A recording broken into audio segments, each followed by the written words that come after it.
কই মাছ রান্না করব আজকে। তার জন্য হচ্ছে এটা কিন্তু দেশি কই, তার জন্য হচ্ছে সুন্দর করে আমি হলুদ মরিচ মাখিয়ে নিচ্ছি, মানে গায়ে হলুদ দিয়ে নিচ্ছি বলতে পারেন। তো এখানে হচ্ছে সুন্দরভাবে আমি গায়ে হলুদ মরিচ মাখিয়ে নিচ্ছি, মাখিয়ে নিয়ে তারপরে এখন আমি চুলাতে দিয়ে দিব, মানে তেলে দিয়ে দিব। তো এগুলো হচ্ছে আমি এখন সুন্দরভাবে ভাজি করে নেব, কারণ আমি ভাজি ছাড়া কোনো মাছই খেতে পারি না। আগে তো ভাজি ছাড়া খেতে পারতাম, বাট এখন কি হয়েছে জানি না, মানে ভাজি ছাড়া খেতেই পারি না।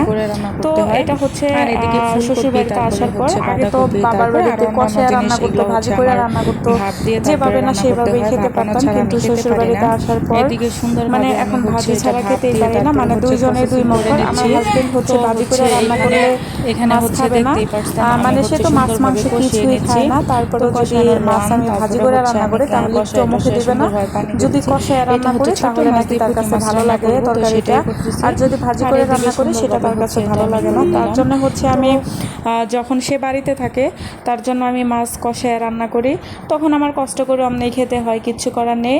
আর এই দিকে হচ্ছে আমি হচ্ছে ভাজি করে খাই। এর জন্য মানে আবার একটা কথা কি জানেন, মানে তাকে মাছ ভাজি করে দিলে সাথে পেঁয়াজ ভাজি করে দিলে সে অনেক সুন্দরভাবে খেতে পারে আর কি।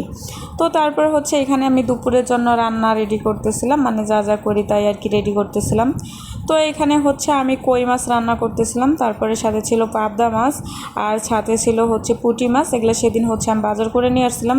তবে দুঃখজনক কি জানেন, আমার যে কড়াইটা আছে এই কড়াইটি পারফেক্টভাবে মানে করা যায় না আর কি, মানে সুন্দরভাবে আর কি উঠে না আমার কড়াইতে, একদমই ভালো লাগে না। পরে যে নতুন একটা কড়াই কিনছি, এই নতুন কড়াইতে হচ্ছে আচার জাল দিছি, জানি না এরপরে হচ্ছে এখানে আরোই হবে কিনা। তো এই সিজনে কে কে আচার বানাইছেন অবশ্যই জানাবেন। আমি কিন্তু আচার বানিয়ে খেয়ে শেষ একদম।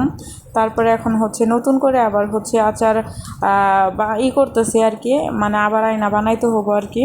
যখন আপনাদের ভাইয়া বাড়িতে ছিল তখন হচ্ছে তার জন্য অনেক আচার বানাইছিলাম আমি, এই তারিখে আর বানানো হয় না, মানে এটা হচ্ছে আবার ফার্স্ট টাইম আর কি বানাইছি এই সিজনে অনেকেই বানায় নাই, আবার অনেকেই বানাইছে। আর এইদিকে হচ্ছে আমি কুলি পিঠা বানিয়েছিলাম সেদিনকার বিকেলে, তো সেই ভিডিও ক্লিপটা নিয়ে রাখছিলাম। আর এখানে হচ্ছে দুধ জাল করতেছিলাম।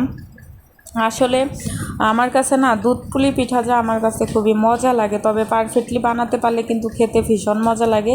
তবে আমার কাছে খুব একটা মজা লাগছিল না। পিঠাগুলো দেখেন কতটা সুন্দর হয়েছে, এত ছোট ছোট। কোন এলাকায় এরকম করে পিঠা বানায় না অবশ্যই জানাবেন। আমার বাবার বাড়ি এলাকায় কিন্তু এত ছোট করে বানায় না, সেইখানে বানায় অনেক বড় বড় করে। আর আমার বাবার বাড়ি এলাকায় হচ্ছে বড় বড় করে বানায়, শ্বশুরবাড়ি এলাকায় হচ্ছে অনেক ছোট ছোটোভাবে বানায়। আর এখানে হচ্ছে আমি শ্বশুরবাড়িতে আসার পর শিখছি ছোট ছোট করে বানাই। আর এদিকে হচ্ছে দুধ টুধ গরম করে এদিকে হচ্ছে আমি পিঠা দিয়ে নিচ্ছি, এই যে দেখতে পাচ্ছেন সুন্দর করে পিঠা ছেড়ে দিচ্ছি। তবে চিনি দিয়ে পিঠা বানাইছি তো তার জন্য কালারটা খুব একটা ভালো আসে নাই, তবে পিঠাটা মোটামুটি অনেক মজা লাগছিল। আমার আম্মু বললে যে পিঠাটা মজা হয়েছে। আর এইদিকে হচ্ছে পিঠাটা নাড়াচাড়া দিয়ে নিচ্ছি। আর দুপুরবেলায় হচ্ছে ও যে বললাম কালকে কিন্তু দুপুরবেলায় আমরা অনেক কিছু রান্না করছিলাম। আর এখানে হচ্ছে আরেক দিনের ভিডিও ক্লিপ। তো এখানে হচ্ছে পোলাও রান্না করেছিলাম মটরশুঁটি দিয়ে, অনেক দিনের হচ্ছে মটরশুঁটি ফ্রিজে ছিল, ভাবলাম এটা হচ্ছে এখন হচ্ছে মটরশুঁটির দিন আবার চলে আসবে, এগুলা মটরশুঁটি হচ্ছে আমি রান্না করে নিই। তার জন্য হচ্ছে মটরশুঁটিগুলা সবগুলো রান্না করলাম। আর এইদিকে হচ্ছে গরুর মাংস রান্না করব। তো গরুর মাংসতে একটা নেহারি ছিল, যে দেখতে পাচ্ছেন ভালো একটাই ছিল।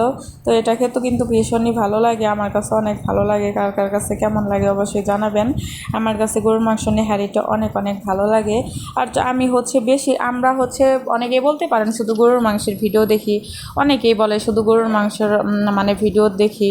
তো এগুলো হচ্ছে কি জানেন, মানে আমি যখন গরুর মাংস রান্না করি তখন হচ্ছে ভিডিও করে নিয়ে রাখি, কারণ আমার বাচ্চারা বেশিরভাগ মাংস খায়, মানে ওরা হচ্ছে মাছ খুব একটা খায় না আর কি।